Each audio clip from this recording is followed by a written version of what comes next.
Today's episode is presented by LodeStar, the fee experts. Hi, everyone. Welcome to a special episode of LodeStar's Lending Leaders. Joined here with me today is Tim Nguyen, CEO and founder of BeSmartee, longtime partner of LodeStar, longtime industry contributor, really, industry magnet, I guess. We'll go with that term, Tim. And thanks so much for coming on. Happy to have you. Hey, likewise, Jim. Thanks for having me on your podcast. So you're super dynamic in the industry. Really excited to kind of dive into some of the things that you're working on right now. Kind of get your take on folks. But what got you into the industry in the first place? Did you just wake up and say, I want to start a point of sale system for mortgage companies? My entrance into the mortgage space was really accidental. Mm-hmm. I was in my third year of college. Mm-hmm. The mortgage industry was booming, hanging out at a buddy's house, doing what college kids do. He had actually graduated college a couple of years earlier. Mm-hmm. And he actually had a real job, right? And he's like, hey, I'm going to go do an appraisal. Do you want to stay here mm-hmm. or do you want to come with me and hang out? I'm like, I'll go with you and hang out. Sit in the car, comes back with, I think it was like a $250, $300 check. Like, how'd you do that? I want to make some money. Like, teach me. I can do that, I think. Mm-hmm. So he got me in. It just so happened he was actually leaving to Washington Mutual at the time to be a loan officer. Mm-hmm. So I was leaving that office. There was going to be a vacancy. He brought me in, learned that side of the business, mm-hmm. Got into some originations as well, but ultimately really found my home in the back end of the business. Mm-hmm. Just not a type A type salesperson. Didn't see myself doing that all the time, but I love crunching numbers, moving mm-hmm. data around. Back then, there's a lot of paper. Yeah. So eventually started a nationwide appraisal management company mm-hmm. That grew into nationwide title, settlement, escrow services as well. Mm-hmm. And was lucky enough to exit that in 2014. Mm-hmm. Exited, and we realized that we really wanted to build BeSmartee again. Mm-hmm. And there's an interesting story there. So once I had that responsibility off my table, my wife and I were going to take a year off. Ended up being a month off. Mm-hmm. Got anxious and decided to get BeSmartee back up and running again. So started working on the code. So from 2014 to 2016, mm-hmm. worked on the code and went live about 30 days after Rocket Mortgage went live with their solution. Oh, wow. Yeah. So which actually is interesting because if you go back to, mm-hmm. And I said BeSmartee again, because what happened was in 2006, 2007, the mortgage industry tanked. This is right when New Century Mortgage went under. And I started getting phone calls from borrowers and sob stories, right? I'm going to lose my home. I don't know what a NAGAM mortgage is. How the heck did this happen? And it got me really curious about the mortgage industry. Called up some of my clients and friends. Say, hey, mm-hmm. how does that business work? Learned that. And it just dawned on me, like, there could be a better way. An mm-hmm. easier, faster, more transparent mortgage process for consumers. And hopefully if we had that, maybe it could have really helped people. If they just truly understood what they were getting themselves into, what it was going to cost, what the ramifications are, and it was an easy process. People can make a good decision for their lives. And that's how BeSmartee got started. Mm-hmm. Yeah, talk about being a glutton for punishment. Just exited one business. And I don't know if it's a serial entrepreneur or masochist or a little bit of both of like, hey, let's just get back into this. Last time I do that. Yeah. On and that BeSmartee. So fair enough. No, I completely can understand that, and I think the clarity in the process is a really important thing. I just went through it myself, and it amazed me how unclear still a lot of other folks of parts of the process are. If you don't know what you're looking for, or a title company and giving us a quote. Did something, they put an expanded loan policy or an expanded title policy, $3,000 extra that I didn't need to pay, right? That just got tacked on to the quote, right? So just like little things like that still amaze me. Yeah, you're not the guy that people should be quoting wrong fees to, right? Yeah, exactly.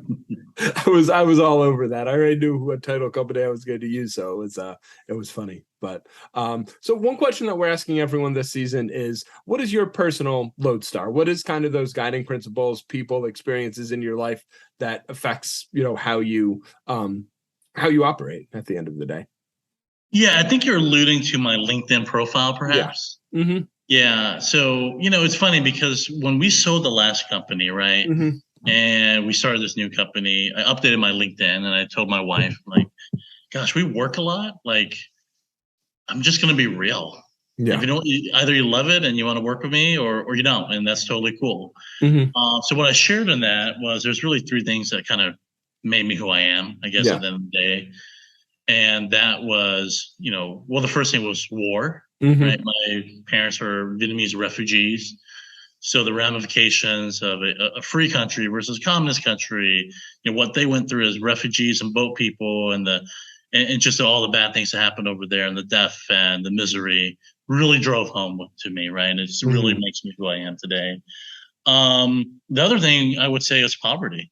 And when I say poverty, I'm not talking about, well, I am talking about the money part of it, right? My first bed was on the floor, right? Because my parents were refugees, and it's hard to make a living, right? Especially in a new country, you don't know the language. But they really struggled through that, and but we were rich in family, right? We're rich in education.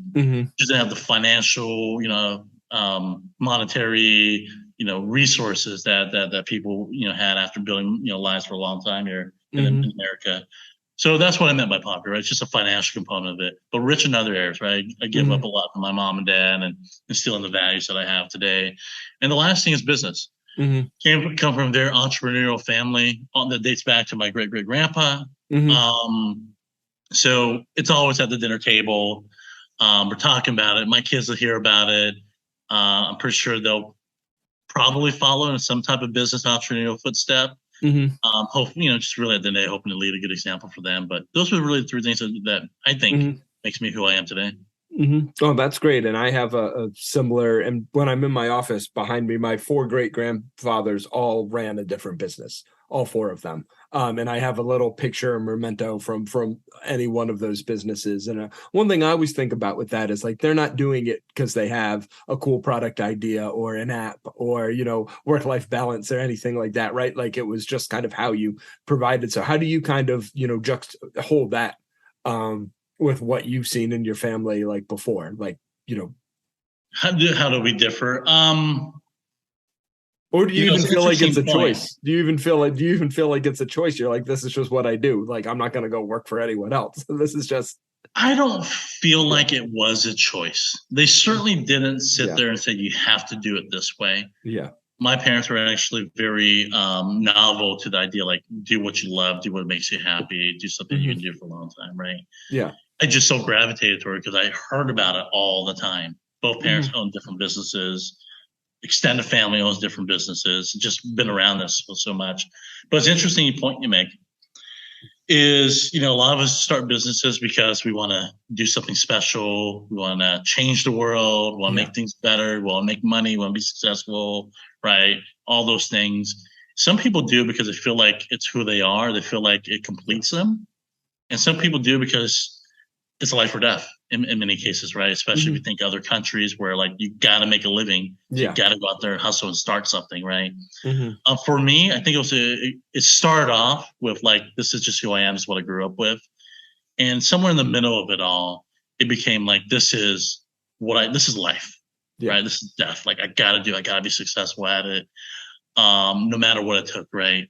I think more so lately as I grow older and have kids now, that mentality has completely changed. I do because I want to see my employees grow. I want to see the company grow. I want to see my community grow. I want to see my clients grow. That satisfaction drives me more than, the mission to excel no matter what. And that's one thing you mentioned on LinkedIn, kind of that social responsibility of the business, and how do you, juggle that with keeping the lights on, making payroll, making profit. Well, good financial controls helps. So I don't worry about that too much anymore because I predict my cash flow, for example, within 10%, 12 months out, 18 months out, right? We do these exercises regularly. So we're very prudent on that. We're prudent on that because I've made those mistakes in the past. Yeah. Where I had to refinance the house to make payroll, right? I don't want to put my family in that position again, or even employees, right? Because they had to get delayed and wait for their money. Never want to be in that position again. So very financially prudent. And planning. And I think if you do those things, you can keep yourself out of those typical entrepreneurial startup journeys issues. Yeah. And I think the number one reasons most companies fail is they run out of cash. Yeah. We do everything we can not to run out of cash. It's usually not the vision, not the idea, not the execution, not the working hard, right? But cash. If you don't have the cash, you can't make things happen. You don't have the relationships, right? Mm-hmm. And then that just turns into time, right? There's a Vince Lombardi quote: "I never lost a game. We just ran out of time." And I feel like that's the case with a lot of businesses, right? Because cash is time, right? That's how long you can keep the lights on and how long you can, give opportunities a chance to go. And you talked about, startup mistakes, but at the same time, we're in an industry that is super cyclical. Layoffs are not uncommon right now. Mortgage companies are shutting down right now. So I don't think it's a lesson just for startups at the end of the day. And do you feel like this is a lesson that can be better absorbed throughout the industry we're in? Like, is there a way to avoid, all of these layoffs that you end up seeing? Oh, absolutely. So, I mean, when I think about our own company, the proper planning, like we all knew the volume was going to drop 35%. Right. And like most, we forecasted a gradual decline. Mm-hmm. And I've seen this before in the last 2-3 down cycles, right? Yeah. Dating myself here. So I've seen it before, and we did make that mistake again. We forecasted our 5% drop, but we didn't forecast the velocity at which it was going to drop, right? And that put us in a weird predicament that we had to correct course on. So I think a lot of this is avoidable. Now, we are a SaaS company, right? Where we're widgets, right? It's just a different type of revenue model. Yeah. But when I look at service revenues, like our clients, the mortgage companies, it's going to be avoidable, but less avoidable, right? And what I would say is automation, take the time to do things right the first time. Yeah. Right. So that you can capitalize off the booms, because there will be another one. May not be a 2% boom, but there'll be another boom. And there's always going to be another down. Right. And if you could, automate as much as you can and hone your processes and your people and just simply operate much more effectively during good times, you're going to reap the rewards during bad times. In the mortgage space, I think it'll be hard, no matter how much automation you have as a lender, to just, to avoid layoffs altogether. Yeah, but I think it comes down to product mix, right? Because it's easy to chase those refis when interest rates are good, but those are the things that drive. Oh gosh, yeah. I've been talking to some clients where it's like, "Hey, my business dropped 80%." Well, how's the mix? Well, there's no more refis. Like, well, we all knew that. Yeah. What are we doing, right? What are you doing to move to a purchase environment? And they're doing it now, but that should have been happening a year ago, right? We always people always tell us, "I can't invest right now. I don't have any time. I'm too busy." Yep. Can't invest now. Times are bad, and I don't have the budget for it. It's like, but then when? Yeah. Right? So I would recommend, like we do this all the time, is we just carve out, like in our business, tech debt, right? We carve out a certain percentage of resources every month, no matter the time, good or bad. Fix that tech debt. Lenders should do the same thing, right? You have operational debt, efficiency debt. Right, just things, make it a especially when you're busy too. We're not going to fix this process. I don't know how many lenders are familiar with the term of technical debt, but it's basically things that you need to go back and fix, right, at the end of the day. And I feel like when lenders are expanding fast, they accumulate that like crazy. And now they're just kind of building on these duct taped systems and processes that they have put together. And then, someone leaves who is responsible for all of their scheduling or whatever it may be, and then things just kind of fall apart. Yeah, lenders have maybe not tech debt per se directly, but there's process debt, there's people debt, right? A process that existed 10 years ago, designed 10 years ago, and is still in use today. No one's went back and challenged it. Yeah. I saw an article the other day. It was saying that loan officers signing bonuses are still at kind of record amounts, right? The amount of signing bonuses for folks in the top performing loan officers and loan officer teams are as high as they've ever been. And it kind of struck me in two ways of, isn't the industry just repeating the same thing? Like, are we learning anything right now? Was kind of one of my takeaways. And then at the same time, it is, regardless how much automation you have and how much people want to streamline this industry, the value of relationships and teams and that, core blocking and tackling of business is going to be there. Yeah, it's interesting because I do believe good talent will always be expensive. That'll always go up. So assuming you are hiring the best of the best, maybe it's justifiable, but that's a small amount of people. So the mass is overpaying or paying too much. Could it be? Yeah, it's a repeat. I mean, we all know this business prints money when times are good, right? Yeah. But when times are bad, people are scrambling. We just got to reinvest it. It's, a business is just not about making money, right? It's about it's how you make it as well, the way you treat your people, the way you do your processes. Like for us, we just try to obsess and just simply be better every day. Right? Like as a kid, I want to be a basketball player, a professional. I stopped, I was 5'11" in sixth grade and I stopped growing. So the dream went away.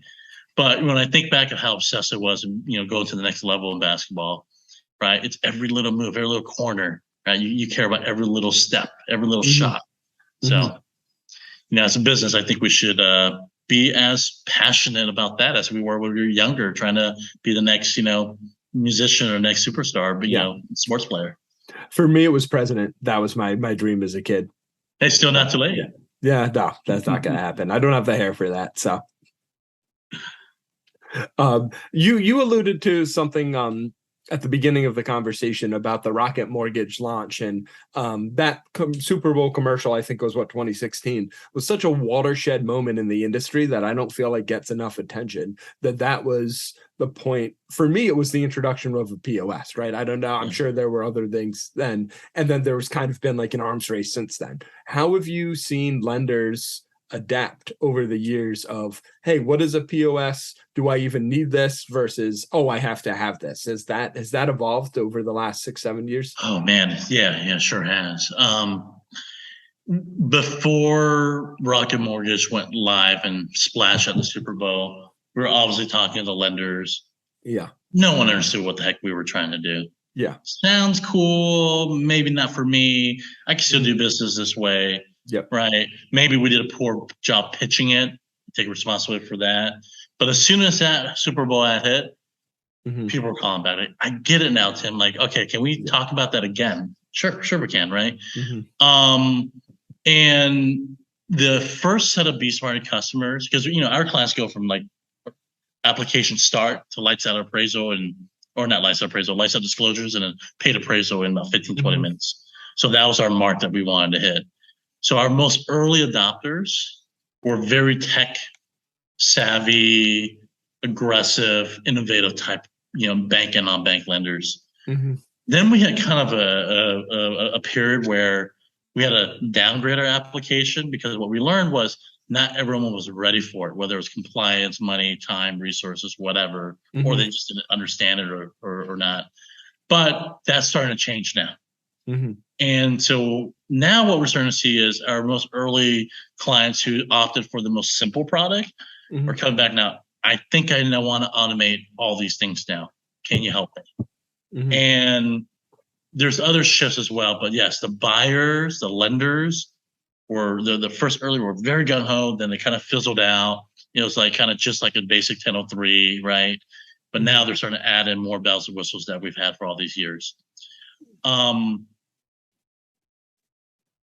I think it's comfort, right? Like everybody wants the automation, but not everyone's willing to change their model and expectations to meet that automation.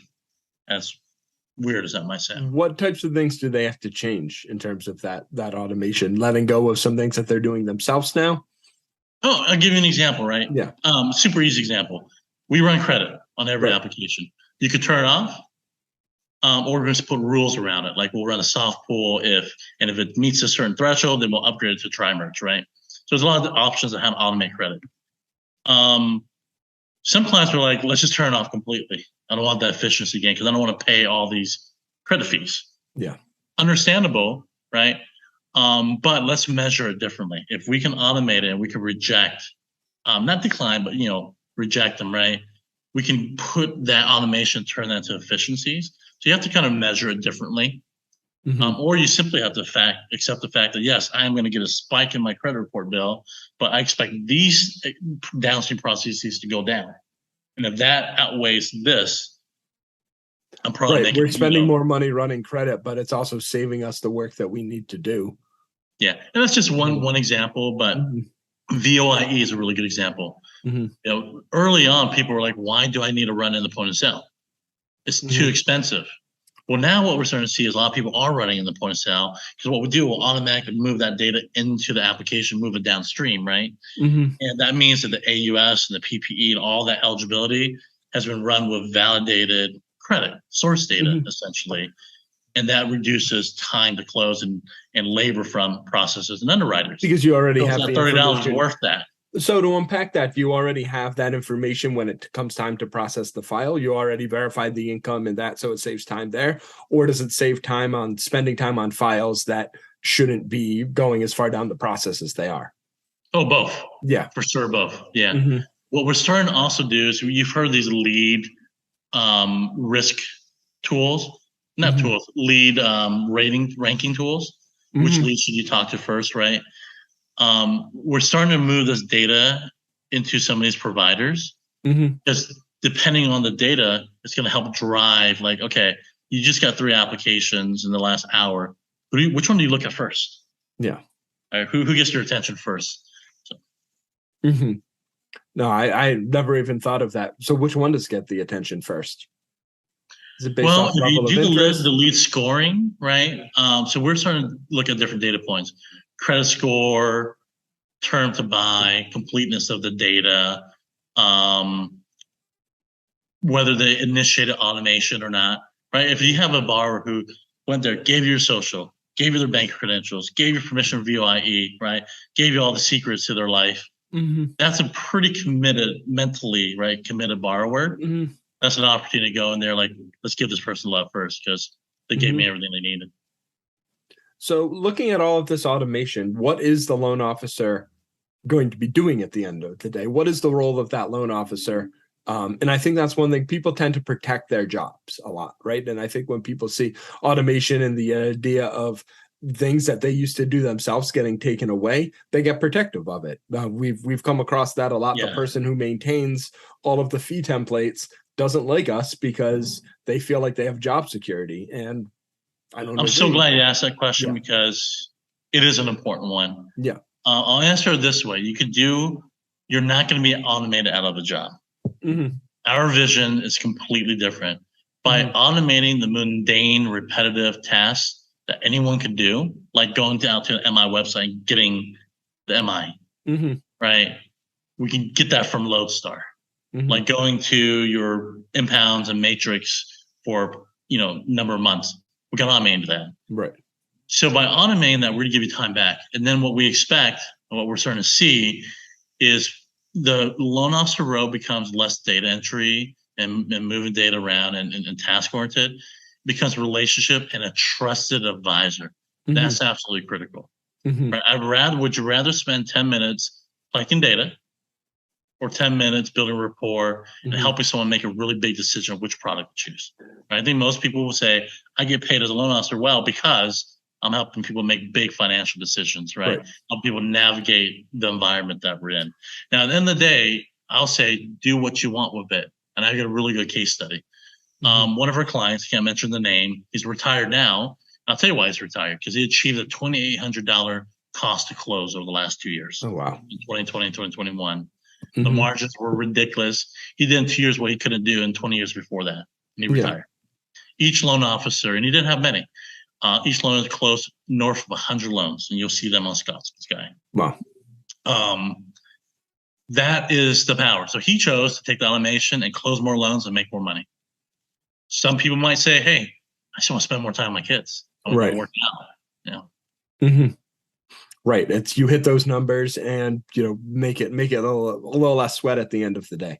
Right. And we see the same when loan officers are running quotes on our system, punching in data. It's just not the best use of their time at the end of the day. Bear in mind, right? This is not automating, Expedia.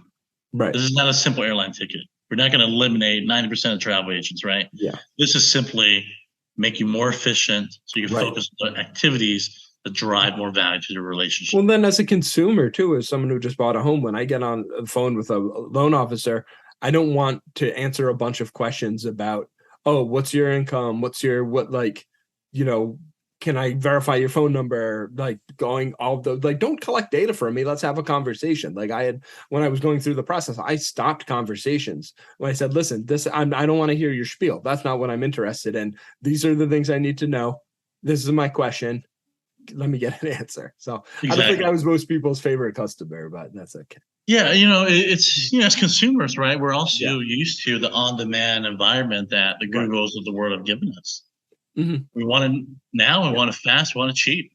Mm-hmm. So. And I think the younger generation is looking for those experts and those advisors more than ever too. And I think that's one thing that people, I think, sometimes get wrong about an idea of automation. And anytime I see AI used in the industry parlance, it drives me a little bit crazy, because there's no real, like, the amount of actual AI that's taking place is just so minuscule that it's just like an overused buzzword, in my opinion. But yeah, I mean, you hit it right on the nose, especially the first-time home buyer market. Yeah, they can give you all the data easily. Yeah, they have way more questions. What if this? What if that? Right?